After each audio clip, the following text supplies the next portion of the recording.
सचिव आयुक्त वन विभाग श्री संजीव वर्मा जी, पीसीसीएफ डॉक्टर मोहित गेरा साहब, director ecology Shri S Rakesh Kumar, post master general Jammu Vinod Kumar ji, समारोह में उपस्थित जम्मू कश्मीर प्रशासन के वरिष्ठ अधिकारीगण, वन विभाग के सभी अधिकारी, जीआईएस प्रोफेशनल्स, विद्यार्थी, देवियों, सज्जनों और मित्रों, आप सभी को विश्व जीआईएस दिवस की हार्दिक शुभकामनाएं देता हूं। 7 दिसंबर 1972 को जब अपोलो 17 स्पेसक्राफ्ट चंद्रमा की तरफ जा रहा था, तब 29,000 किलोमीटर की दूरी से उसने पृथ्वी का एक फोटोग्राफ लिया था, जिसे ब्लू मार्बल के नाम से जाना जाता है। मैं नहीं समझता हूं कि कोई ऐसा व्यक्ति यहां होगा जिसने इस चित्र को नहीं देखा होगा, क्योंकि किताबों में, अखबारों, मैगजीन, हर जगह पृथ्वी को दिखाने के लिए उसी फोटोग्राफ का इस्तेमाल होता है। उस एक फोटोग्राफ ने पृथ्वी के बारे में हमारी चेतना को देखने और समझने के एस्पेक्ट को सबसे ज्यादा प्रभावित किया और मैपिंग की दुनिया में एक नई क्रांति का जन्म भी दिया। मैं समझता हूं पिछले 50 वर्षों में हमने विशाल भौगोलिक मैपिंग डेटा कलेक्ट किया है और हर प्रकार की चुनौतियों से निपटने और संभावनाओं को तलाशने के लिए अलग अलग विभिन्न प्रकार के टूल्स डेवलप किए हैं। मैं कह सकता हूं कि वेदर फोरकास्ट से लेकर urban planning, transport planning, biodiversity protection, telecom, agriculture, environment impact analysis, asset management, irrigation, यहाँ तक कि डेली ट्रैवल के लिए नेविगेशन सर्विसेज जैसी सुविधाओं के लिए इससे ज़्यादा पावरफुल इंस्ट्रूमेंट आज तक मानव समाज ने नहीं देखा था और न ही उसका उपयोग किया था। आजकल घर से निकलने से पहले लोग अपने डेस्टिनेशन के रास्ते चेक कर लेते हैं, कौन से रूट से जाएं जिस पर कम ट्रैफिक होगा। यह भी जीआईएस की मदद से लोगों के मोबाइल पर उपलब्ध है। क्लाउड बर्स्ट के इंसिडेंट को छोड़ दें तो बारिश और बर्फबारी के सही अनुमान भी जीआईएस टेक्नोलॉजी की मदद से लोगों तक पहुंचाई जा रही है। एग्रीकल्चर सेक्टर में चाहे फसल बीमा योजना हो, सॉइल हेल्थ कार्ड का अभियान हो, विशेष उत्पादों की जीआई टैगिंग हो, सभी सुविधाओं में कहीं न कहीं जीआईएस टेक्नोलॉजी का इस्तेमाल आज हो रहा है।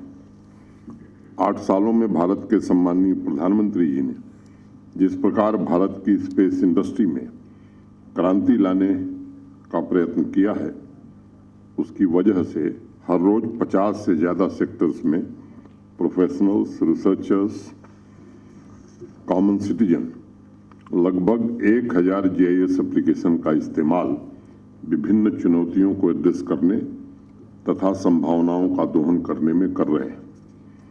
स्पेस सेक्टर में रिफॉर्म्स करके माननीय प्रधानमंत्री जी ने इसे प्राइवेट सेक्टर के लिए भी अब ओपन कर दिया है, जिससे आज स्पेस स्टार्टअप्स को भी काफ़ी मौका मिल रहा है और देश में अनेक नए यंग एंटरप्रेन्योर्स भी आ रहे हैं।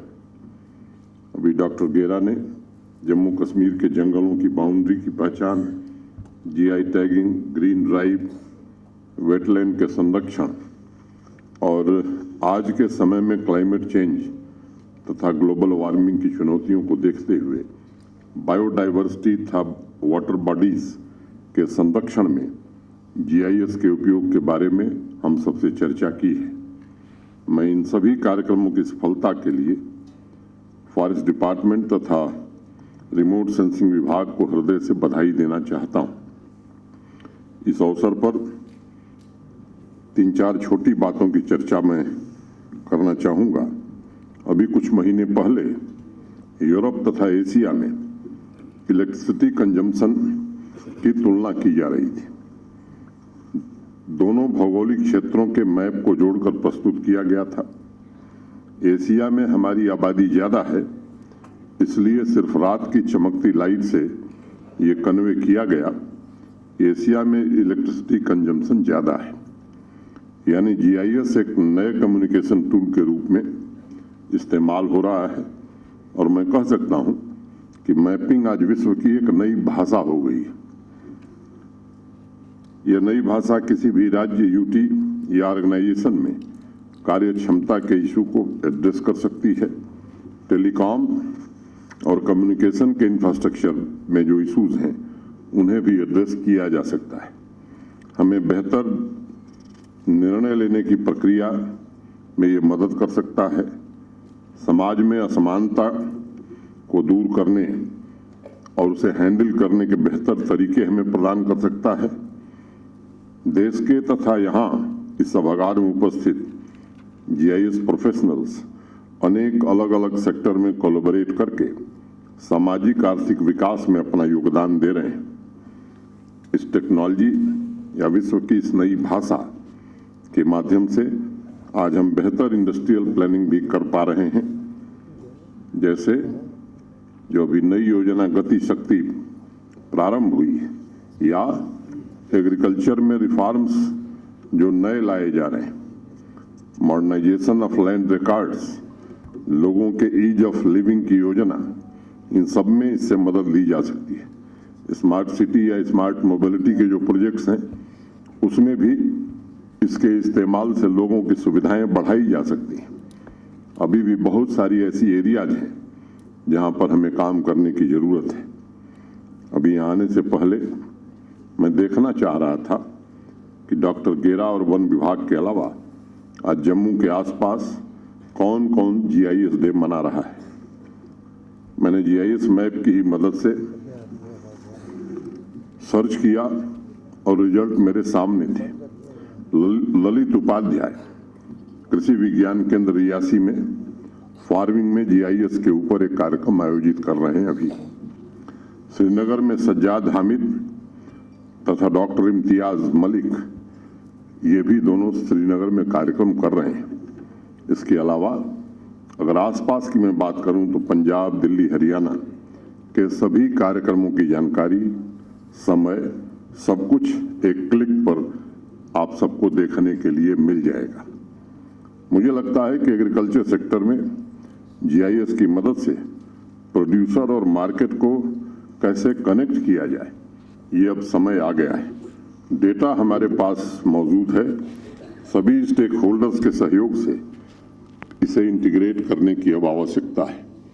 एक लंबे अंतराल के पश्चात हमने जम्मू कश्मीर में रिमोट सेंसिंग तथा जीआईएस की मदद से लगभग 2815 वाटर बॉडीज का डेटाबेस तैयार करके उन्हें यूनिक नंबर दिया है। आपसे आग्रह है कि 10 साल पहले हुए सेंसस से आज के डेटाबेस की तुलना करके वाटर बॉडीज के इंक्रोचमेंट पर एक रिपोर्ट अब हम तैयार कर सकते हैं, ताकि वर्तमान के संरक्षण के साथ साथ ये इंक्रोच की गई वाटर बॉडीज को भी मुक्त कराया जा सकता है, उनका पुनरुद्धार भी किया जा सकता है। अभी जो डेटा इकट्ठा हुआ है उसका इस्तेमाल फ्लड रिस्क एरियाज की मैपिंग के लिए भी किया जा सकता है और इंटीग्रेटेड तरीके से सभी संबंधित विभागों के साथ जानकारी साझा की जा सकती है। आईटी डिपार्टमेंट डिस्ट्रिक्ट्स की नेटवर्क डिज़ाइन ऑप्टिमाइजेशन तथा दूर दराज के एरियाज में डेटा इन्हेंसमेंट के लिए इसका इस्तेमाल कर सकता है। भौगोलिक परिस्थितियों की वजह से जम्मू संभाग में आए दिन दुर्घटनाएं हो रही हैं जो अत्यंत दुर्भाग्यपूर्ण है। जीआईएस की मदद से ऐसे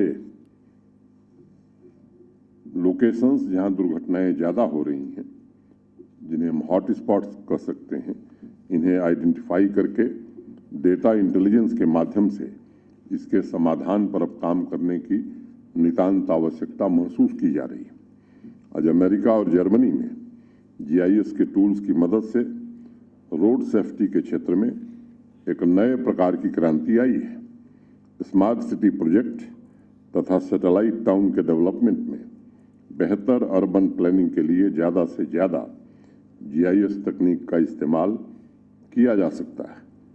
डिस्ट्रिक्ट स्तर पर हम जिन योजनाओं की प्लानिंग करते हैं और जनसंख्या के मुताबिक असेट एलोकेशन करते हैं, उनमें अगर हम जीआईएस टेक्नोलॉजी की मदद लें तो रिसोर्स का बेहतर इस्तेमाल किया जा सकता है। कम्युनिटी पंचायत स्तर के जो इशूज़ हैं उनको आसानी से हल भी किया जा सकता है। अमेरिका में रिसर्च टू लैब के विज़न को साकार करने के लिए एग्रीकल्चर सेंसस जीआईएस मैपिंग तकनीक से किए जा रहे हैं। उन्होंने जो विशाल डेटा इकट्ठा किया है उसमें हर एक खेत, हर एक किसान की जानकारी आज उपलब्ध है। कल मैंने अपने मोबाइल पर आर्क जीआईएस की वेबसाइट पर एक क्लिक करके अमेरिका के सभी स्टेट के रियल टाइम मैप को देखा। फसलों के हिसाब से पूरे अमेरिका में कितनी एरिया में मक्के की खेती हो रही है, कितनी एरिया में धान की खेती हो रही है, उसका डिटेल उस पर मौजूद है। वहाँ कृषि वैज्ञानिकों का कहना है कि इस डेटाबेस की मदद से वो सस्टेनेबल फार्मिंग प्रमोट कर रहे हैं। अब वक्त आ गया है कि हमें भी इस दिशा में सोचने और काम करने की आवश्यकता है। हमें सोचना होगा कि ये डेटाबेस हमारे पास जो मौजूद है, क्या उनसे अलग अलग तरह के एप्लीकेशन का निर्माण करके इस तरह की योजनाओं पर हम कैसे काम करें। आज हम विश्व की 5वीं सबसे बड़ी अर्थव्यवस्था बन गए और इसलिए हमें उस मानसिकता से निकलना होगा कि टेक्नोलॉजी के क्षेत्र में हम अभी पिछड़े हुए हैं। ऐसा बिल्कुल नहीं है। और मैं कहना चाहता हूँ कि ये बीच के कालखंड में जरूर कुछ गिरावट आई, लेकिन एक समय था पूरी दुनिया में बड़ी चर्चा हो रही है नॉलेज इकॉनमी की। अगर इतिहास आपने देखा होगा, कभी पढ़ा होगा, तो मैं कहना चाहता हूँ कि हम सोने की चिड़िया इसलिए थे कि हमारे पास नॉलेज इकॉनमी का ही पावर था। जब दुनिया के अन्य देशों को नेविगेशन के बारे में कुछ नहीं पता था, तब हमारे पानी के जहाज दुनिया के उन स्थानों तक पहुंचते थे जहां लोग कल्पना नहीं कर सकते। उस जमाने में भी अलॉय स्टील इस देश में बनता था। हमारे समुद्री जहाज उस स्टील को ले जाते थे, दुनिया के दूसरे देशों से सोना लेकर वापस आते थे, इसलिए हम सोने की चिड़िया हुए। और अगर आप में से कुछ लोगों को ध्यान होगा, एक बार ब्रिटिश पार्लियामेंट में न्यूटन ने ये बात कही कि जो तकनीक भारत के पास है वो दुनिया में किसी देश के पास नहीं है। मुझे लगता है कि फिर से वो गौरव भारत कैसे हासिल करे, इसमें विद्यार्थियों को, खास तौर से हमारे नौजवान एंटरप्रेन्योर्स को और हमारे रिसर्चर्स को आगे आने वाले दिनों में और काम करने की ज़रूरत है। जीआईएस के क्षेत्र में भी इस देश ने नए कीर्तिमान स्थापित किए हैं। आप लोगों ने जनधन दर्शक ऐप का नाम सुना होगा। यह ऐप 2018 में स्वर्गीय अरुण जेटली, जो देश के वित्त मंत्री थे, उन्होंने लॉन्च किया था और मात्र एक क्लिक से डोडा के किसी गांव में बैठा हुआ व्यक्ति यह देख सकता है कि उसके नज़दीक, सबसे नज़दीक कौन बैंक है और कौन एटीएम है। स्वामित्व योजना, मैं समझता हूं कि आज भूस्वामियों को उनकी प्रॉपर्टी का ऑफिशियल पेपर प्रदान कर रही है और कहीं न कहीं इस योजना के आधार में सारथी जीआईएस वेब एप्लीकेशन का बहुत बड़ा योगदान है। इसलिए हमें भी इन सहूलियतों को समझना होगा और इसके फायदे, समाज के विकास में इसकी भूमिका की जानकारी भी आम लोगों तक पहुंचानी होगी। विश्व की इस नई भाषा ने कोरोना पैंडेमिक और प्राकृतिक आपदा में भी अत्यंत सराहनीय काम किया, बेहतर प्लानिंग और रिस्पांस में मदद की। मुझे प्रसन्नता है कि आज जियो पोर्टल JKRIS लॉन्च किया गया है। मुझे उम्मीद है कि जीआईएस प्रोफेशनल्स, रिसर्च स्कॉलर्स, सभी हमारे प्रशासनिक अधिकारी remote sensing, GIS technology application के ऑप्टिमम इस्तेमाल से सामाजिक आर्थिक व्यवस्था को प्रभावित करने वाले क्षेत्रों में बेहतर नीति, सही निर्णय और बेहतर क्रियान्वयन से नई शुरुआत कर सकेंगे। मैं पुनः एक बार आप सभी को विश्व GIS डे की हार्दिक शुभकामनाएं देता हूं। बहुत बहुत धन्यवाद। जय हिंद।